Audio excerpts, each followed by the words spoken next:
السلام علیکم ورحمۃ اللہ وبرکاتہ. پیارے حضور، میرا نام عطیۃ القیوم احمد ہے. میں جماعت کھوبرن سے ہوں. میرا سوال ہے کہ شہادت کا درجہ بلند کیوں ہے، اور کیا خدا نے پہلے سے مقرر کیا ہے کہ کس کو شہادت نصیب ہوگی؟ یہ تو اللہ تعالیٰ بہتر جانتا ہے کہ کس کو شہادت نصیب ہوگی کس کو نہیں، اور پہلے سے مقرر کیا ہے کہ نہیں.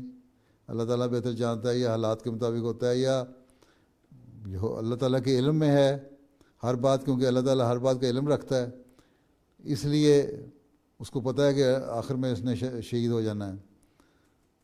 اس لیے جہاں تک علم کا سوال ہے وہ اللہ تعالیٰ کو پتہ ہے. ہاں اللہ تعالیٰ کو یہ پتہ ہے کہ یہ کام کرے گا، اور اگر یہ کام کرے گا تو اس کو شہادت ملے گی. پھر باقی بلند اس لیے ہے کہ شہادت اللہ تعالیٰ کے راستے میں قربانی کرتا ہے انسان.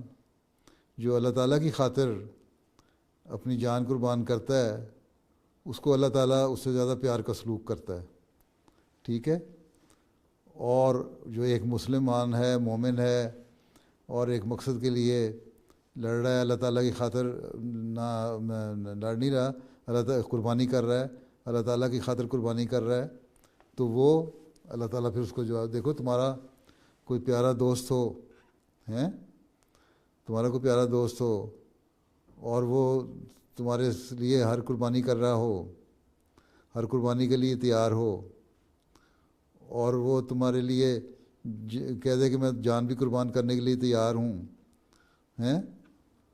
تو تمہیں اس سے زیادہ پیار ہو جائے گا نا اس سہیلی سے. ٹھیک ہے نا. اور اگر وہ تمہاری خاطر کہیں قربانی کرے اور تمہاری خاطر تمہیں بچانے کے لیے اپنی جان قربان کر دے تو تمہیں اس سے زیادہ پیار ہو جائے گا نا، تم اس کے لیے دعا زیادہ کرو گی نا.